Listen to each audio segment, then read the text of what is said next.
মিয়া বুলি ক'লে বৰ্তমান আমি যিখিনি দেখি আছো সেইখিনি হ'ল লেবাৰ, ইটা ভাটাত কাম কৰা, চব্জি বেপাৰী, মাছ বেপাৰী, কণী বেপাৰী,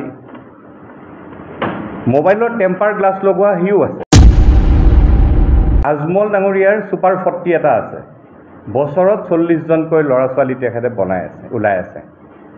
তাতে কিন্তু সেই লেবাৰ নাই, তাত চব্জি বেপাৰী নাই, তাত ইটা ভাটাত কাম কৰা মানুহ নাই।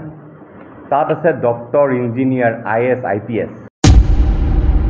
শিৱসাগৰৰ পৰা মিয়া খেদিছে, আমি ঠিক ভাল পাইছোঁ, কিন্তু তাৰে এজন শিক্ষিত মিয়া যেতিয়া IAS হ'ব, IPS হ'ব আৰু শিৱসাগৰ ডিষ্ট্ৰিক্টৰ SP হ'ব, তেতিয়া খেদিব পাৰিবনে?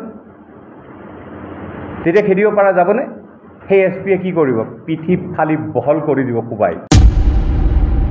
এতিয়া কথাটো হ'ল অকল সেই চব্জি, মাছ এইবিলাকতে আমি ব্যস্ত থাকিলোঁ, কিন্তু আজমল ফাউণ্ডেশ্যনে যিটো কৰি আছে, অসমত নিজৰ জাতিক ভাল পোৱা চবতকৈ ডাঙৰ মানুহজন, যিজনে নিজৰ জাতিক ভাল পায়, সেইজন হ'ল